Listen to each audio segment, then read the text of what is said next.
क्या बात चचा जान, जन्नत जाने से पहले ख्वाबों में ही जन्नत की हूरों का दीदार कर रहे हो।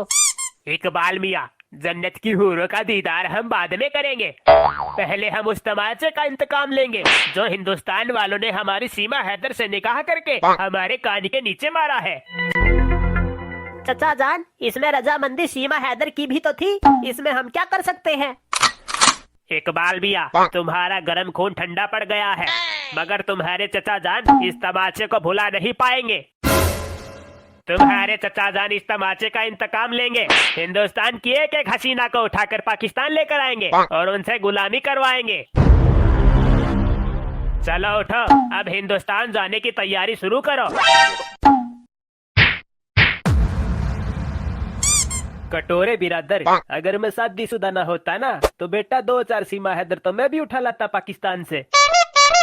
भाई जी कोई बात ना, आप नहीं ला सकते तो एक आधी सीमा हैदर मुझे दिलवा दो, मेरी तो अब तक शादी भी ना हुई।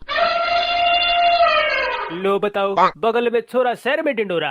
तेरे जैसे हट्टे कट्टे नौजवान मर्द के होते हुए ये आजकल की अंजू मंजू जैसी छोरियां पाकिस्तान में जाकर नाक कटवा रही हैं। अरे गधेड़ी के, एक आधी को पटा पुटा के ब्याह क्यों नहीं कर लेता? भाई जी क्या बताऊं मेरे दिल के ऊपर क्या बीत रही है। जब जब लड़की देखने के लिए छुट्टी की अर्जी लेकर मेजर साहब के पास जाता हूं, मुझसे पहले तो मेजर साहब छुट्टी लेके भाग जाते हैं। अब आप ही बताओ कैसे होगी मेरी शादी?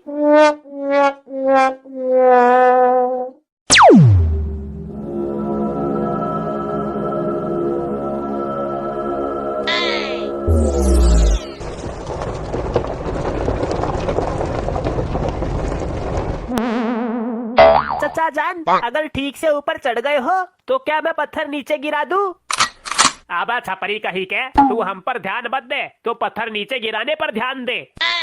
चचा जान, अगर थोड़ी सी भी ऊंच नीच हुई तो तशरीफ फटकर हाथ में आ जाएगी, फिर लगाते रहना ध्यान अपनी तशरीफ के ऊपर। ये तशरीफ पहले कहाँ लगी हुई थी, अब कहाँ पर आ गई? या मौला, हमने एक काम करने जा रहे हैं, हमारे लिए जन्नत के दरवाजे खुले रखना।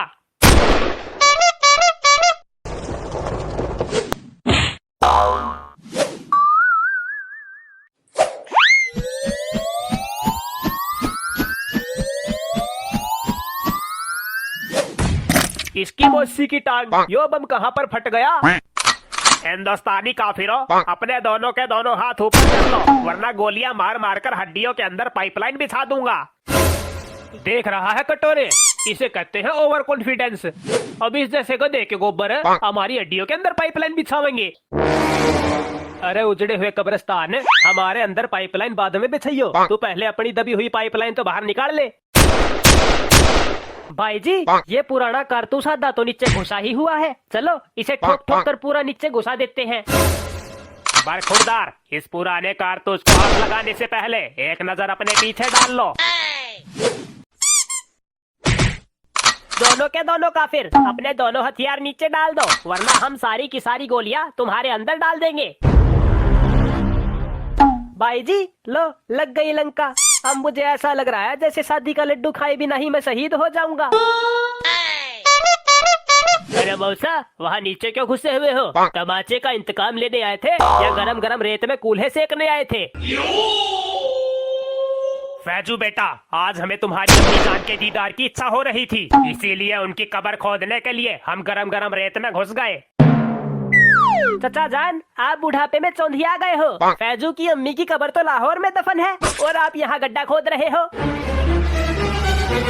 ना मुरादो, अपनी खटारा जुबान को बंद रखो और हमें यहाँ से बाहर निकालो, वरना थोड़ी देर बाद हम जल जल के काले पड़ जाएंगे। क्या मौसा जान, और कितने काले पड़ोगे? तुम्हारा रंग देखकर तो कोयल भी बुर्का पहन लेती है। इस्माइल, इन दोनों काफिरों को गोली मार दो, उसके बाद हम हिंदुस्तान की एक एक हसीना को उठाकर पाकिस्तान ले जाएंगे। मौसा, 4-5 हसीनाएं हमारे लिए भी लेकर चलना, हम उन्हें अपनी बेगम बनाएंगे। अब गुप्त रोग के मरीजों, अगर हमारे देश की बहू बेटियों के ऊपर आंख उठाकर भी देखा तो बेटा तुम सबकी कब्र यही गरम गरम रेत के अंदर खोद देंगे। आपका मदारी के बंदर, तू बहुत उछल रहा है। सबसे पहले हम तेरी बेगम को उठाएंगे और उसे अपनी गुलाम बनाएंगे। कटोरे, यो फटा हुआ साइलेंसर बहुत फटफट कर चुका। इस पाकिस्तानी पिल्ले को इंडियन आर्मी की असली पावर दिखाने का वक्त आ गया है। भाई जी चलो हो जाओ शुरू। जय बजरंग बली।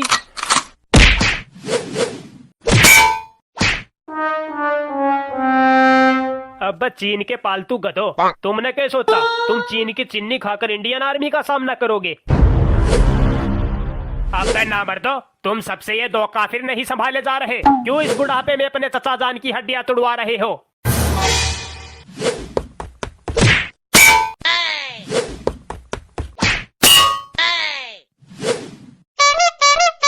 अरे भूतनी को, हम भी इंडियन आर्मी के जवान नहीं?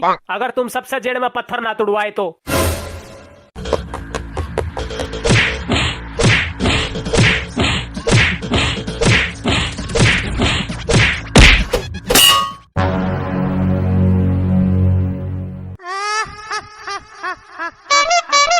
चचा जान, इससे अच्छा तो मैं अपने मुल्क पाकिस्तान में शादी कर लेता। कम से कम ये दिन तो ना देखने पड़ते। अब पूरी जिंदगी इन काफिरों के मुल्क में पत्थर तोड़ने पड़ेंगे। इस्माइल मियाँ, थोड़े से पत्थर अपने चचा जान के नाम के भी तोड़ देना। अब इस बुढ़ापे में तुम्हारे चचा जान से हथौड़ा ना उठेगा।